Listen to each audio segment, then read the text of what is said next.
doc. You hugging the doc. Listen, man. If I step foot in the house, somebody gonna wake up, start screaming. You know what I mean? They gonna want cereal, or you know what I mean? No.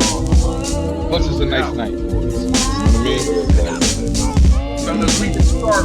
We might have some other dudes joining us, but we can definitely start. This is a Philly show, or a Pennsylvania show. But I can tell you, Pennsylvania far as hell from Philly. I don't be claiming Philly.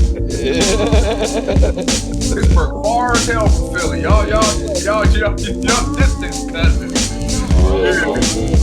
Yeah, but hold on. We're gonna start off 3, 2, 1. What's up, y'all? It's your main man, Jay Sands on sports, hip hop, and sports entertainment at its finest. That's right, y'all. The big kid is at it again, and this is season 6, and this is episode 101. So we are in the triple digit numbers for Sands on Sports, and to let you guys know, this is the first sports hip-hop podcast started in 2008. My first interview was with Royce the 5'9" here in Baltimore, Maryland, and we've been I got fired the first day. Like, after when that Royce interview dropped, I got fired that day from All Hip-Hop. Shout out to Grouchy Grade.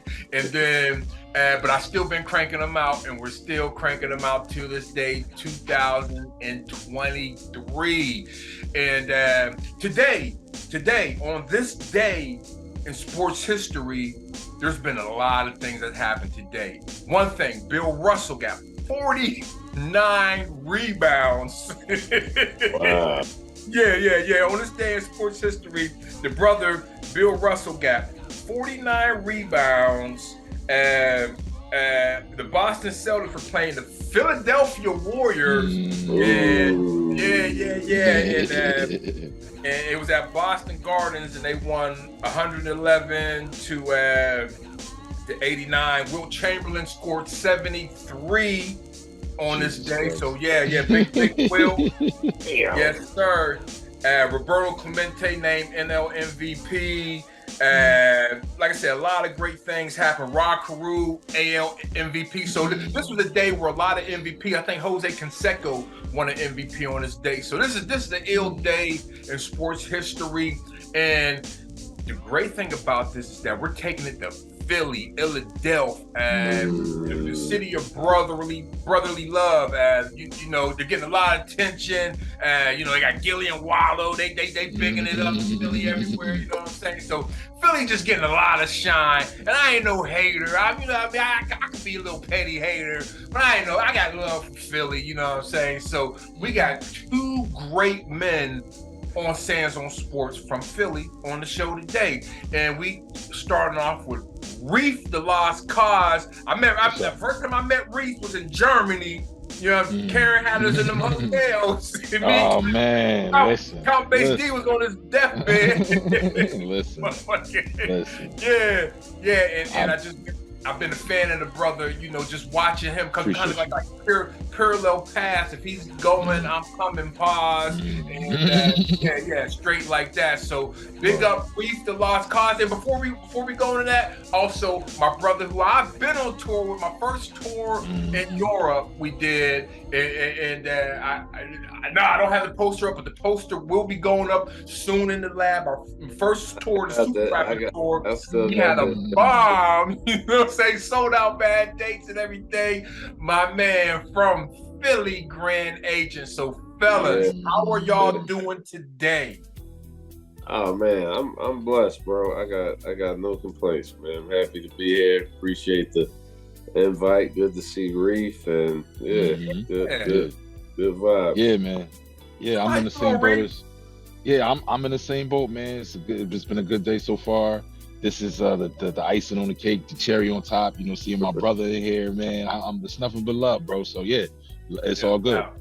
No doubt. Well, we're gonna start with Brand Agent. Brand Agent, can you please give us like a 20-second bio about yourself? Oh man, well, 20 seconds. Don't count it down.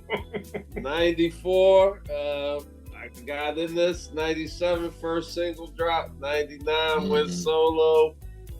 Moved to Europe 2001. Came back 2004. Etc. Pete Rock, Lord Finesse, High Tech, Planet Asia, Reef, the Lost Cause, Camp Low, Common, yada yada yada. Yeah, I remember when you lived in Europe. I forgot, I totally forgot, but damn, I remember when you was living in Europe. Yeah, when we met, I was staying over there. Yeah, because you knew the Dun, we called the Dun language. You knew the Dun language. Dun language. You knew that Dun language. Donka and all that links and all that stuff, yo. Definitely, man. Hey, Reef, can you real quick give us a 20-second bio about yourself, please? Yeah. Reef the Lost Cause. Born and raised Philadelphia, PA. I'm an MC. I'm a father, a husband, a teacher, a student of the game. I've been blessed to be able to have my voice heard for a long time on the microphone, and hopefully it will continue for many more years to come. Yeah, you're looking young too, brother. You must be drinking that thank you. Drinking that sea moss. Yeah, man. No, you caught me on the cleanse, bro, like a cleanse month. I haven't really been drinking or doing it like heavy eating. So I'm catch me after the once Monday Night Football kick off. You know what I mean? So going into that week, it's over. We're gonna go into that. We going into that because that's a big game. Let me ask you this, since we talked about football a little bit. Reef, what's your favorite team starting with football? What? Your favorite team starting with football. Who's your favorite football team? The motherfucking Bird Gang, baby, for life. Philadelphia Eagles. Yes, sir. Yes, sir. What about you, Angel? What's your favorite football team? Come on, bro. I don't even follow it, but you born into it, man. You ain't got no choice up here. You got a few renegades who I don't know why they want to be different, but you born into it, man. Yeah. Yo, interestingly enough, man, like speaking of those renegades, my baby brother is a diehard Steelers fan. I don't know where I went wrong, man, but he loves the goddamn Steelers, man. You know what I mean? Tell him to call me. He can come. Look, I need some backup if I go to this Ravens Steelers game down here in Baltimore. I need some backup. I done seen Steelers fans down here in Baltimore get knocked out. I just like, ooh. Wow, yeah. That's a rivalry. That's a rivalry for sure, yeah. No doubt. What about baseball? Who do you like in baseball, Agent? Man, I ain't know this. I ain't a sports dude, but listen, man, I'm Philly. I'm Philly. And these are redundant questions because I already know. Okay. I already know the answer, but I just so we can have you on record. You know. It's everything Philly. Everything. Because look, say 10 years from now, you on the Philly local station or whatever, outside, and you got on a Jets hat.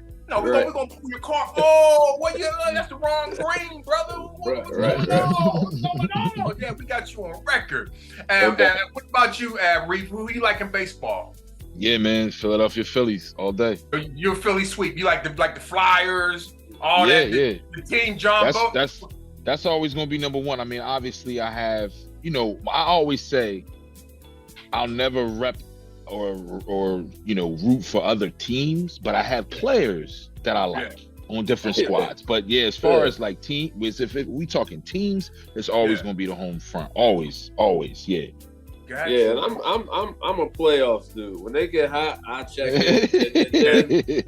if they get put out, I'll find somebody else to root for. That's kind of Right. I ain't really been able to keep up since it's been a minute since I've been really able to keep up. You know what I mean? Right. Well, let me ask you this: what sports did you guys play growing up in Philly? What were the sports that you guys played?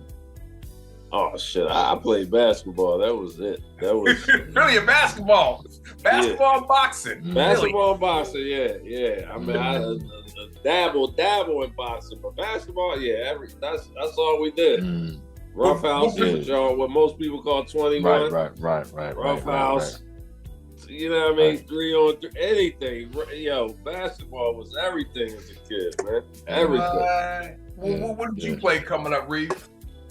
Yeah, I played basketball and football. I mean, I wasn't particularly great at either one though. I can't front. You know what I mean? Like I was okay. You know what I mean? I wasn't going to the league anytime soon. I was, backup running back on the middle school team, and I got, I think my highest points in a game was like maybe 13, 14. You know what I mean? So yeah, I was an average athlete for sure. You know? No Yeah, doubt. but I played. I like the Right. camaraderie Yeah, and the hey, brother. you Yeah. got your stripes. You got stripes. You got skin in the game. Skin in the game. Now this is a segment. We're about to end the first quarter, and we're going to head into the second quarter. Get the hell out this first quarter. But if you guys have any stories to share about when you played, whether it was roughhouse or middle school, or you might have gotten a fight during the game or something, this is called Back When I Played. So you guys have stories about back when you played ball? I got one, and it's the one that I'll never forget because I was 8th grade. What's up? Backup running back. I got called. My number got called, and I went in, and stands full of family and friends, and you know what I mean. I think it was like a homecoming game. It was like a big deal, bro. I broke for like 80, and I got fucking tackled at like the 2-yard line, dog. And they called the starter back in to just run it in. Yeah. So. And that was literally the only highlight. Like if there was a highlight reel of my football career, that run was going to be my one big moment. And I fucking I'm like, and I just felt these hands just grab me and pull me down at the 2-yard line. They ain't let me. They took me out. My man came back in, the starter boy. Forget it. His name was Eric or something like that, and he got to run it in. So that's the story that I always I use it as a metaphor with my son who plays football now. Like, yo, don't ever stop running. You know what I mean? Don't ever stop running. Don't stop. Just keep going. If you got to run through the fucking tunnel, just keep going till you hear that whistle. Yeah. So we call that having a piano on your back. You had a piano on your back. Bro. You was running, it was sounding like this.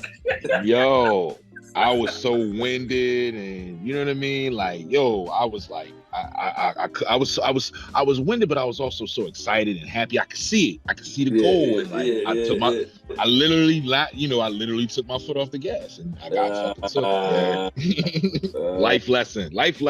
Yeah, how about that? Wow. Let me see. The one in terms of being like on a team organized joint that I remember. We used to have these teams called midget joint, 4th and 5th grade, and I think I was probably in 4th grade, and the team I was on had a crazy long history of just being, champion. And I was, like second string, maybe 6 man or whatever. Just, all right. And so I didn't really get, I didn't get a lot of time, but for whatever reason, they threw me in this time, and boy fouled me, and I didn't get the call. And like when it be like a playground vibe, I'll be cool, but like when I be in an organized game, for some reason, I'll be a little bit more nervous. Like it's a little bit more on it. So for whatever reason, he fouled me. I just got real, you know what I mean? They ain't called a foul. I think it was a timeout or something. I'm bitching at the coach. He like, just use it. You know what I mean? So I get back in, and first time, probably the last time I only, ever really got open in a game. And, it might have ended up being like 9, 11 points. But it's just like for a minute, I caught that zone where I was like, yo, like I couldn't do nothing wrong. You know what I mean? I'm like 9, 10 years old. So that's probably my best memory of like having a real moment. You know what I mean? I'm sure we won the game, probably went on to win the season. Not that I necessarily contributed greatly to that, but that was kind of like my first instance of being in a zone and knowing that there is a way you could kind of just kind of think yourself in the peak performance. You know what I'm saying? And that kind of stuck with me just as a lesson.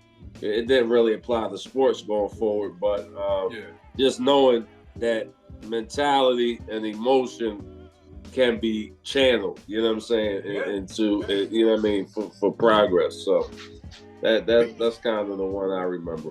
Being on a team sport or just playing that athletic achievement or goal, it's building. It helps not just a man, but it just helps build character. I mean, so many things I've learned from sports, just being on the team. Whether I was playing, whether I was on the bench, I learned humility in college. You know what I mean? Because these dudes were running 4 3s and 4 4s, and I wasn't, and I was on the bench, and that was very humbling. And that's the type of stuff I carried with me throughout my life. Like, damn, man, you remember when all them dudes was in front of you running fast and you was just on the bench? Okay, yeah, you still that dude. So calm down. So I always have even the discipline of practice and all that, and getting in shape, and you know what I mean? Because I know when I went to high school, like we would do cross country to get in shape, because it would be the first thing when you get back to school and before basketball tryouts. So we would just run cross country to just get our conditioning up for when it was time to try out for basketball. So even that discipline right there always stayed with me. You know what I'm saying? It's been a minute, but way into my 40s, I was, still running somewhat long distance. So the discipline aspect of it is phenomenal. That's for sure. You used to run on the road. I think I remember that. You used to run on the road. Yeah. I remember that. You and Russell Gonzalez, the R from Chaotix, y'all get on tour and go jogging like a motherfucker. No doubt. Well, hey, y'all hear the sound? That means we are going out of the first quarter and we are headed into the second quarter. Now, Reef, you brought it up, and I'm not going to let you escape it, because this is the Super Bowl coming up Monday. Y'all got the Chiefs and the Eagles Monday night football. It's a big game. It's a big game. Yeah, that is. What can we expect from the Eagles on Monday, man? What they going to get revenge? They going to get their lick back or not? I think it's payback season, man. I think the Chiefs have been squeaking by, and I think we're just now playing our best football. Also, you got to take into consideration, man, we coming off a bye week, bro. Like we're rested. We're rested. You know what I'm saying? So I think we win this game. I don't think it's going to be no type of bloodbath, blowout type joint. I think it'll be close like the Super Bowl was. But I think this time around, we pull it back. Plus, we at home. That the link is going to be, oh my God, that stadium is going to be fucking dangerous, bro. It's going to be dangerous. Monday night football in Philadelphia against the Chiefs. Oh my God, the city's going to be on fire. So I think they pull it out. Yeah, I think they got something to prove actually this week. So I would say they definitely gonna leave it all out there. I'm looking for the win. Yeah, I went to the Steelers game last year. Me and my man Los, and a white man was about to beat me up. So and the Steelers was getting beat up too. So I was like, oh man, I gotta get the hell out. We left the game early, man. You know? Yeah. Was it Lincoln Financial Field? Oh yeah, the link. Oh yeah. Yeah. We got the hell out of there, in Philly. Oh yeah. I spent like $350 on the ticket, and man, that was the worst $350. That's the worst $300 I ever spent in my life. I'm done. I'm never going back to Philly to watch a game again, ever again. I don't give a fuck if whoever's playing. I don't care if my daughter's playing for the Eagles. Listen, man, it could be overwhelming for us, for fans, to go down there. Like I don't really like going down there. Like I've taken my son to one. I've gone to a few here and there, but I would much rather watch it at the crib or amongst friends, because they a little bit too intense sometimes. I will say that. Like, look, I respect it. I love the passion, but sometimes we go a little bit overboard, man. So I could be honest about Eagles fan. We definitely could be a little bit obnoxious. Yeah, man. But I feel like that's, there's certain fan bases that they just have that reputation, and they just kind of like, even if it's not what they really about, they kind of want to live up to it. You know what I mean? Right. So it's like overkill. It's overkill sometimes, man. Like I would never want to fight somebody because they had on a different team's jersey, bro. Like, come on, man. We grown men. Like, come on. That type of shit is corny to me. Yeah. Do either of you guys know anybody who threw a snowball at Santa Claus back in the day, or that jail underneath the football stadium? You any relations, connections? Nah. No, that was way before. Yeah, I don't. Yeah, man. I don't even think they was letting niggas in the game back then. You know what I mean? How about that? How about that part? How about that part? I don't even think they was letting niggas in. So I don't know. You know. But y'all do have a jail underneath y'all stadium, correct? So that was at the vet. That was at the vet. That was at the vet. Okay. That was our old stadium. Yup. Yeah. They had a jail. They had a judge. The whole night. That's what I'm saying. Like, bro, come on. You know what I mean? Yeah. That's not live to me. That's not like, yeah, we got a jail. Like, that's corny. You know? Yeah.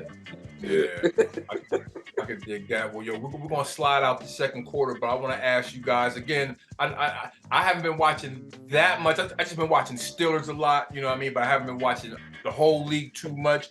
But do you guys have almost mid-season MVP for this year? Like, who do you think is playing the best this year so far in the NFL? I ain't even tapped in enough to be able to answer that, man. I'm saying for real, bro. I mean, I don't, not to sound like, I'm gonna throw a couple names out there, but I think obviously Jalen Hurts, you know what I'm saying? I mean, he's just, he's I mean, incredible. Myles Garrett, Cleveland Browns, he's been just demolishing people on the defensive side. I want to throw like a wide receiver in there.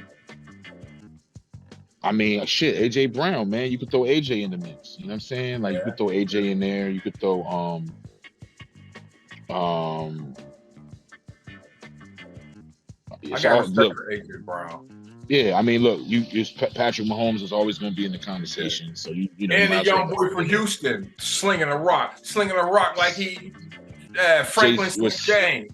Yeah, CJ Stroud. Yeah, he's been playing out of his mind. Like, yo, it's a lot of great talent playing right now. But I'm always going to go. Right now, only one quarterback is 8-1. Only one quarterback is about to march to the Super Bowl. I said it before. I say it again. I think this is Jalen's MVP season.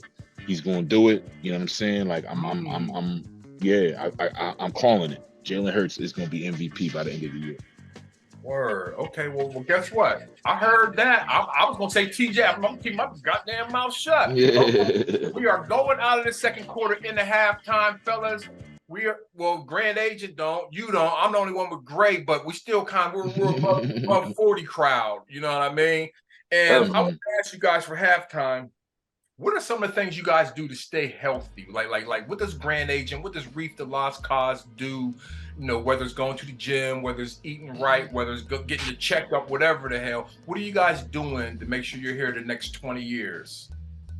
Wow, that's a great question. Exercise-wise, for me, it's down to walking, bro. I mean, I walk a lot, and that's the extent of it. You know what I mean? I was getting back into a nice routine about a year and a half ago, and doing something else, I broke my ankle. And since that, that broke my stride. I really haven't gotten back. Even at that time, I was running. I was going for little jogs. So I haven't gotten back to that yet. I do see that, somewhere down the road. Right now, it's walking. My diet could definitely be better. I go to the doctor regularly, physicals, all of that. For me now, honestly, man, where I'm at is a lot of my sense of well-being come from, like, having a healthy marriage. You know what I mean? Healthy communication with my wife. You know what I mean? Because when I was wilding out, when I was unhealthy, it was mostly relationship-wise. And I was, when I was in the best shape of my life, my relationships was horrible. When I was in the best physical shape. So for me, at this stage, it's kind of really just like, it's home somewhere I'm happy to go. You know what I mean? Because it's been time I go to the crib. You know what I mean? So me and my wife is good. That say a lot. My son is he's 19. We pretty good. You know what I mean? He's still in LA. We not as obviously I don't have as much interaction as I would like, but it's really relationships. You know what I mean? And, enjoying my mom while I still got her. You know what I'm saying? Shit like that. all that for me, that mental, emotional health is kind of what I focus on the most for me personally these days. Yeah. The importance of a good, we'll still continue, but I want to build off something you said. The importance of a good woman. The woman you choose to cohabitate with could either kill you quickly or help you live longer. Are we in agreement with that? Absolutely. Not only that, 100%, just 100%.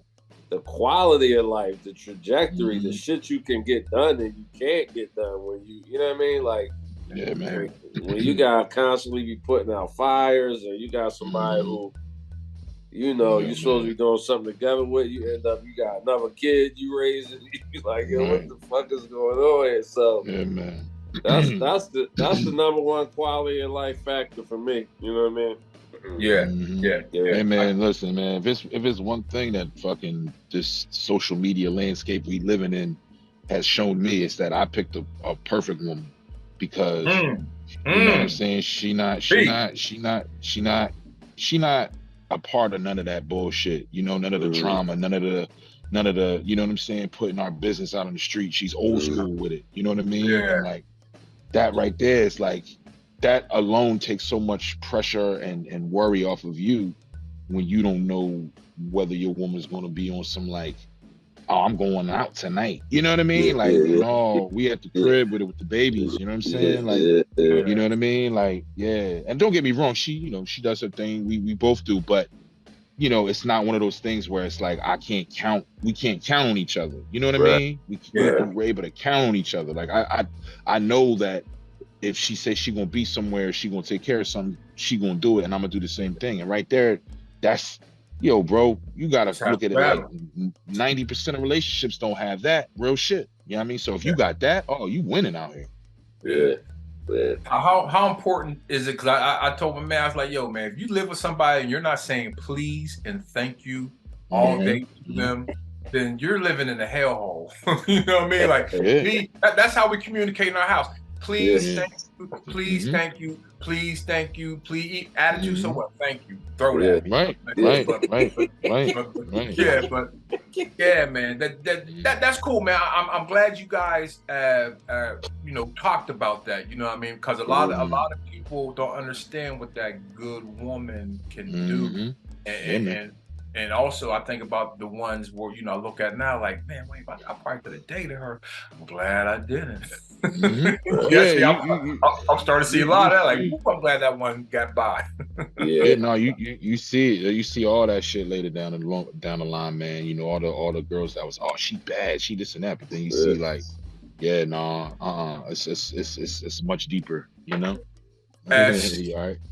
Sticking to men's health, and I'm not this podcast. I usually don't like normally every podcast in America right now probably talking about Puffy and Cassie or some crazy shit. You know what I mean? We don't do that. We talk about real hip hop shit, graffiti, boring shit like DJs scratching and shit like that, and sports. But one thing that happened today, because we're talking about men's health, I think it is monumental. And being a weed head myself, I don't know how long it's gonna last, but my man Snoop's done smoking, right?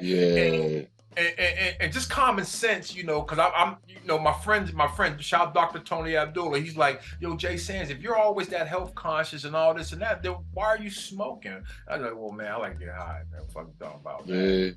But again, Snoop stopped smoking, and I hope it's not because of a health reason.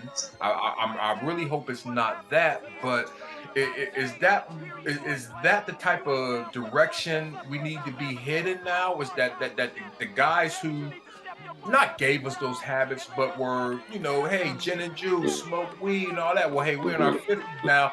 Maybe you should slow down on the weed and gin and juice. You know what I mean? Is that or guess what? Shout out to Busy B. Busy B in his late 60s, 70s, he blown dank all day and backwards. You feel what I'm saying? So I believe a lot of it is genetics, luck in the draw. You know what I'm saying? Like you know, George Burns smoked a cigar all. You know what I mean? So but do you want to take that chance?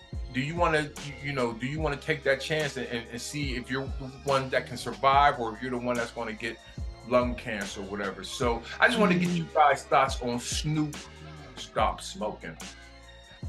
Yeah, I mean, I think there's like you said, there's the busy bees and there's the snoops. There's people that get to a certain age and they feel like it's not really for them anymore. And then you have people that are going to smoke until they die. And I think neither one of them is wrong. It's really about what works for you. I personally don't see, for me, I never had the quote unquote stoner type experience with weed. Yes, I smoke all the time, but man, I get shit done. I'm not sitting on the couch like, you know what I'm saying, eating ice cream and shit. You know what I mean? I'm out here moving around. You know what I mean? And it keeps me, I mean, I'm a black man of a certain age in America, in Philadelphia specifically, and there's a lot of rage and there's a lot of anger in me. There's a lot of pain in me, and that tree keeps that shit at bay, bro. So for me, I'm gonna keep smoking for now. Salute to anybody that want to chill, but I'm gonna keep doing me. One thing I have tried to scale back on is alcohol, and I feel like it always blows my mind. Like I walk past the store, and I'm like, yo, I could go in there right now and buy like 10 bottles of vodka, and nobody would blink an eye. But if I light a joint right now, you know what I mean? So so you pick your vices, and you do. I don't think anything in excess, whether it be smoking, drinking, fucking, whatever, is healthy. So you just gotta make sure if whatever you're doing, if you're smoking all the time or whatever, that make sure you're still getting shit done. That's your metric right there. Am I just sitting around wasting away, or is this helping me focus on things that I want to focus on as opposed to being caught up in some other shit? So I think I agree with that. If it's not unmanageable, if it's not making life unmanageable, then I mean, more power to you. I personally, I haven't smoked in a while, probably a decade at least, and I haven't drank in probably about 5 years. I mean, for me, it just it was just time. You know what I'm saying? It was just time to pivot. You know what I'm saying? Because for me, again, I think what Reef said is important. Is it hindering your lifestyle? Is it hindering progress? And I can say for me, I always been able to get shit done, but it wasn't. It come with a certain frame of mind for me. You know what I'm saying? And it make me a little bit less conscientious as a person. And so I need to be on 100. I just need to be on 100 for the way I'm living. You know what I'm saying? And that's just kind of where I'm at. You know what I mean? I was inspired by Red and Meth, because I maybe the last year or so, Red and Meth talking about they don't drink no more, and I had to talk with myself like, well, if you wanted to remove one, what could you remove the easiest? Alcohol or the trees? And the trees won that race by 5 miles. You know what I mean? It ain't even a thought, man. It should be. I ain't tripping on no alcohol. Y'all can just give me a little bit of wine, little bit of sweet Moscato, but all that Hennessy, like I was a Hennessy dude. That right there is like you as you age, that you got to cut back. You got to cut back a little. You feel that. What they say, your 40s are going to reflect how you lived in your 20s. Your 50s are going to reflect how you lived in your 30s. You know what I mean? So it all catches up with you. And then, you have a mortality thought like, well, damn, why not smoke? I could get killed walking down. I'm in Baltimore. I get killed fucking walking in fucking John Hopkins Hospital. So I got killed early. I could have been smoking the whole time. You know what I mean? Like, motherfucking shit, you was gonna die by the bullet. You wasn't gonna die by lunch. Yo, Sans mind be going there sometimes. Sans mind out there sometimes. I guess that's why I be writing them rhymes, man. But check it out. We are getting out of halftime. We are going into the third quarter, and I want to ask y'all about gentrification. Gentrification in Philadelphia. That is going on in Philadelphia, right? What? Oh my God. What? Oh my God. Okay. Bike lanes. There's a lot of bike lanes. What? Okay. Well, this is leading up to my question then. Because one of the players on the Philadelphia 76ers got hit on his bike. And it's a big conspiracy right now. The police saying there's no footage, but his agent released the door cam showing him wheeling his bike in or whatever and whatnot. So I'm like, with the bike lanes and shit, how does a motherfucker get hit in Philadelphia or any major city with all the gentrification, all the bike lanes, all this shit, you know what I mean? And my man Kelly Oubre Jr. got smacked with a whip, you know what I'm saying? Yeah, man. I don't know, bro. Like, you know, I know it's feeling very, you know, as Dave Chappelle said, juicy smoothie. It's feeling very juicy smoothie-ish right now, man. I don't know if the brother did something happen. Like, one theory is that, like, you know, there's certain things in contracts, clauses that if you get hurt, you don't get paid type shit. So maybe he did something that he wasn't supposed to. But, bro, the area that he claims he got hit in is one of the most heavily surveyed areas in the city. And there's no footage of the ball. You can't do nothing. And yo, he like, it's not like he like some regular, like, you know, 5'8", but this is a 6'8" tattooed man that plays for the Sixers. Like, if he got hit by a car in that area, I don't know. So it's very fishy to me. But yeah, as far as the gentrification, I mean, that's just, you know, every urban city in America, man. You know, that's why I say all the time to my young brothers, man, when there's blood on the streets, that's when they come and buy land. When they see us all killing each other, because that's basically what happened. All those hoods that they taking over, we ran ourselves out of there. We got ourselves out of there. You know what I mean? So but so that's my soapbox on that. But yeah, as far as the Kelly Oubre thing, that shit is mad fishy. Well, there needs to be soapbox on it because, you know, I have this thing in Pittsburgh. You know, I go back there and all the dudes talk shit or whatever. I'm like, y'all the motherfuckers that degraded the neighborhood that all these white motherfuckers can move in here. You know what I mean? Because, you know what I mean? Y'all lowered the property value that everybody in the country wants to buy motherfucking land from the north side of Pittsburgh because y'all done fucking made it unlivable, unsustainable for us to be here. You know what I mean? So, yo, man, I forget the brother's name, man. I forgive me for forgetting, you know, because he it was so powerful. He's like a community activist in Philadelphia, but he basically, man, he went back to his old neighborhood that was basically being, you know, his block that he was on. It was all these new houses, all the old houses being torn down. And he stood there and he talked about how him and his homies, man, how many people died for this block. This block right here, and behind him is construction, and he like, yo, bro, like, you know, because it's crazy to think that it's the greatest swindle ever. They like, yeah, just let him kill, you know, and then we're gonna swoop in and take it back. Crazy. Yeah, real deal. My little 2 cents on that is, I mean, everything y'all said, but the level. The way this shit feel here, I mean, we gotta really talk about for 2 seconds the demographics of Philadelphia. We talking about 44% black, 14% Latino, 7% Asian, right?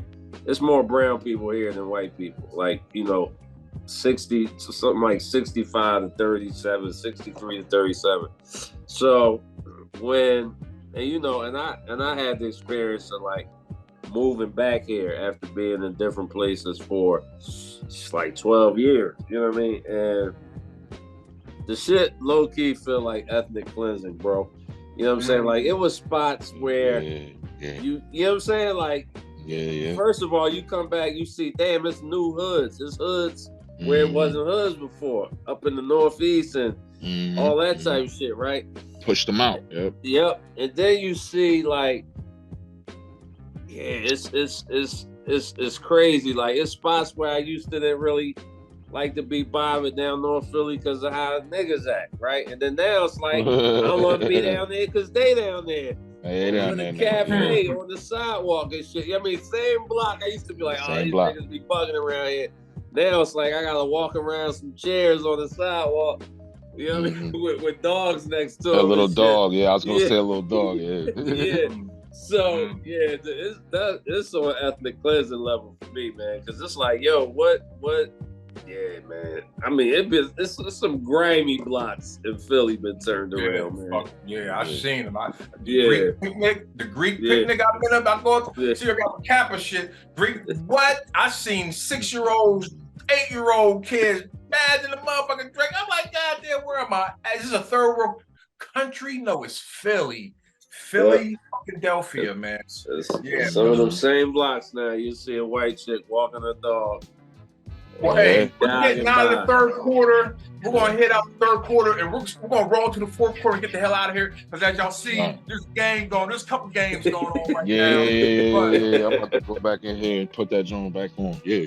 I want to ask Grand Agent, and also you, Reef, but really Grand Agent about Hug the Block, the Philly Truce, and what you're doing in Philly, man. Can you explain a lot, man? Because like I said, I live in Baltimore. I see the brothers, Tendea family, and We Are Us. You know, I've walked with them brothers on Mondays in Baltimore. And we all we got, we all we need. You know what I'm saying? So when I saw what you're doing, I was like, well, damn, he's doing the same thing the brothers in Baltimore doing, you know? So can you explain exactly what you got going on? Yeah. So Philly Truce, I mean, you know, like I said, we're about 3 years old. We got started late 2020 when the numbers, homicide numbers was ticking up to 500. Me and my co-founder, my man Steve Pickens, is, I went to high school with him. I known him, 30-something years. Been a firefighter, EMT for about 20, 21 years. And long story short, man, end of 2020, we seen these numbers running up, and we seen how the news was basically hyping it up, right? Ticking it up. We close to 500. And for whatever reason, I was like, you know what? It was 500 homicides in 1990. I was 15 years old. How I remembered that, I don't know, but it popped right in my head. So I'm like, this ain't no new movie. We've seen this. And then it just went from there to like, damn, well, what is a 15-year-old right now thinking? What was I thinking? Well, this is just how it is. This Philly, you know what I mean? And even like to allude what Reef was saying, even like how it play out in the Eagles and in the sports mentality. Like we take a certain pride in surviving this, this hard scrabble city or whatever. But the reality is, since at least since 1973.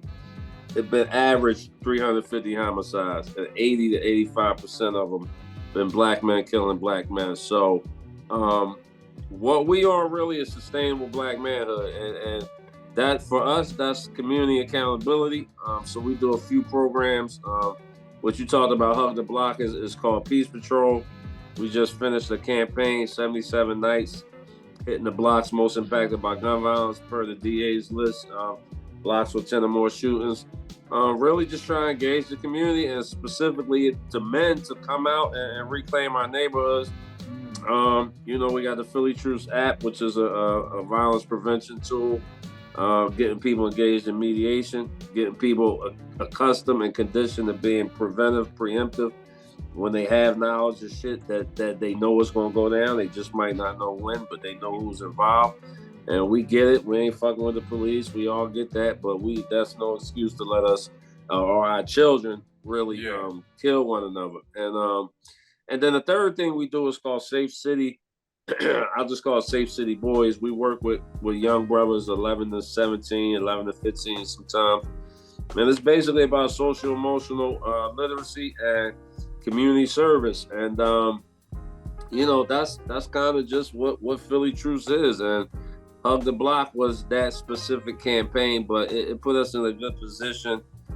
We just released some stats in the 24th Police District where was Kensington, the world famous Kensington opioid crisis headquarters of the world, probably because of just what it is. 36, 37 of them nights, them blocks was in Kensington. So we was there 36 nights in a row. We got entrenched over there.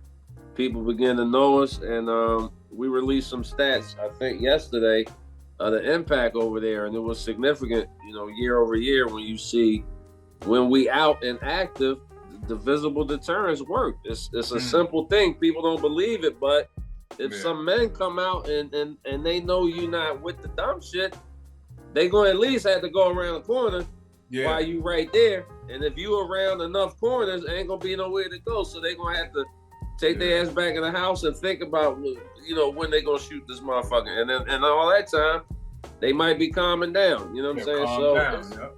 So it's been a blessing, bro. Like I said before we started, I wasn't planning this. My man just said, hey, I want to do something. Can you help me? And it just turned into this. So I just take it as a mission. You know what I mean? A dean or whatever words you want to use, and just whatever the Lord put on my plate with this, I try to execute and step by step, and that's just what it is for the day. You know what I mean?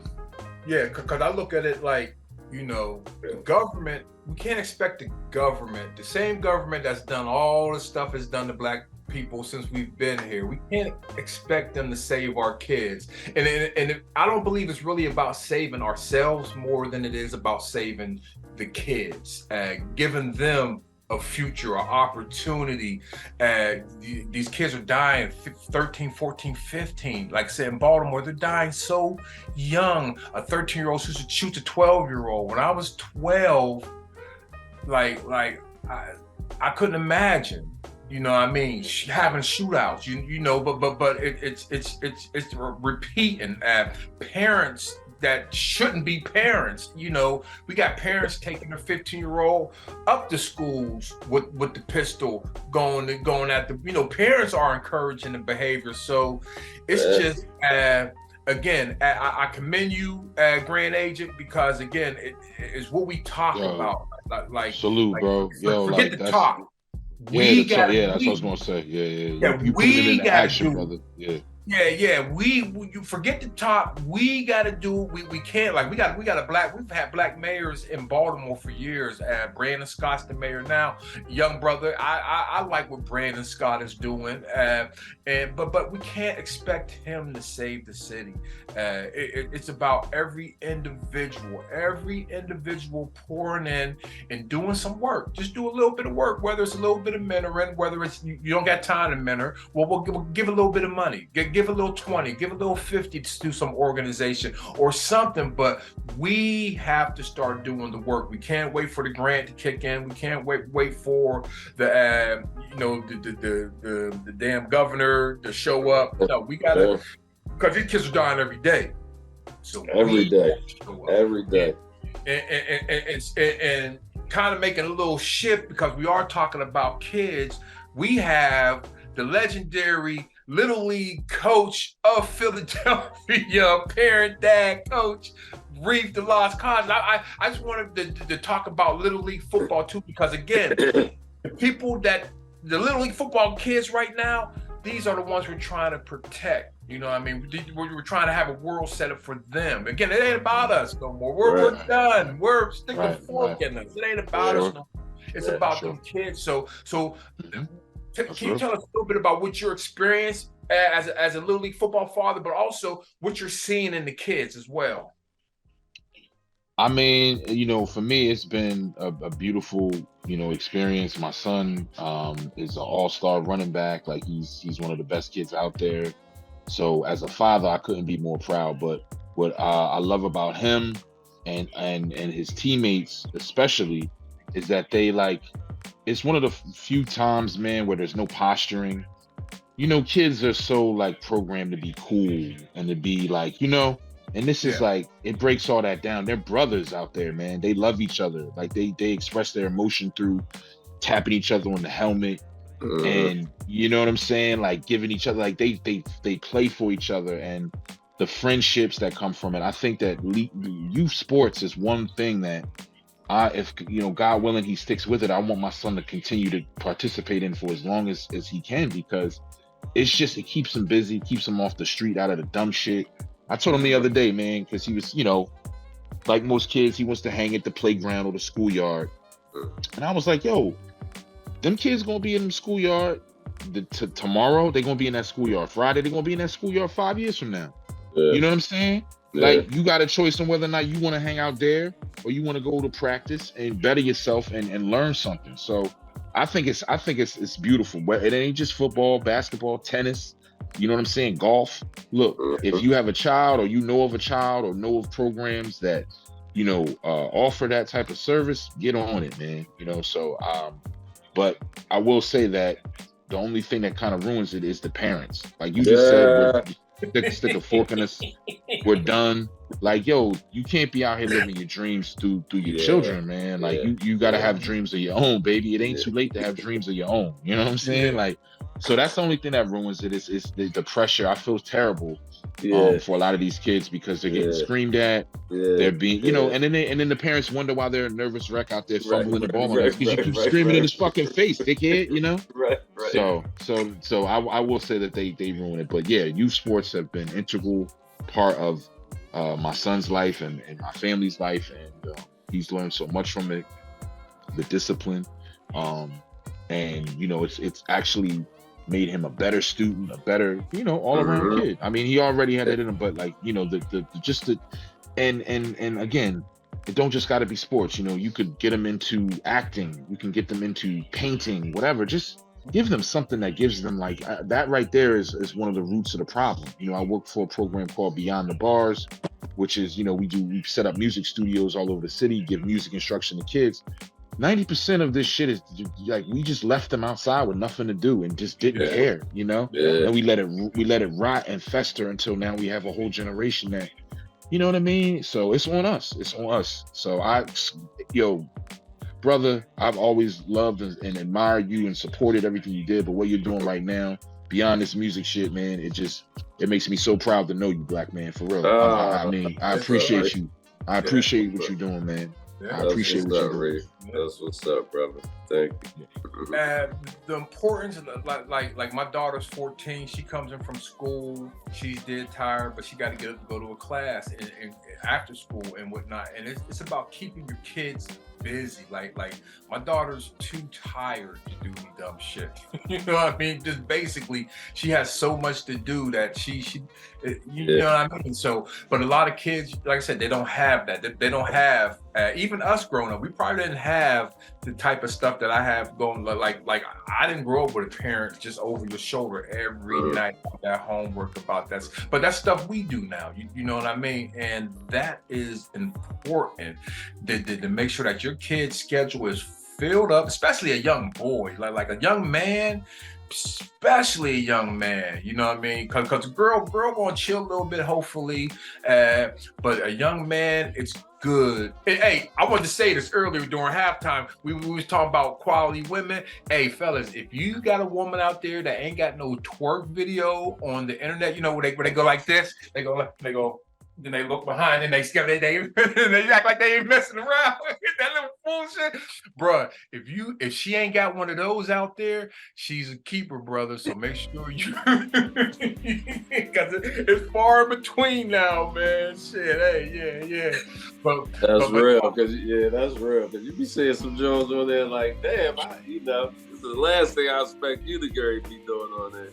Oh man, yeah, it's bro. funny. So, that camera do some things to people, bro. It's good to see you guys, to see us, man. Because again, it's you know, I'm not a little league guy. I'm not on the block Philly Truce guy. You know, I'm doing my own thing, right? But it's just good to see brothers still here, man. We got the info about Royal Flush. He's battling cancer now, and for real.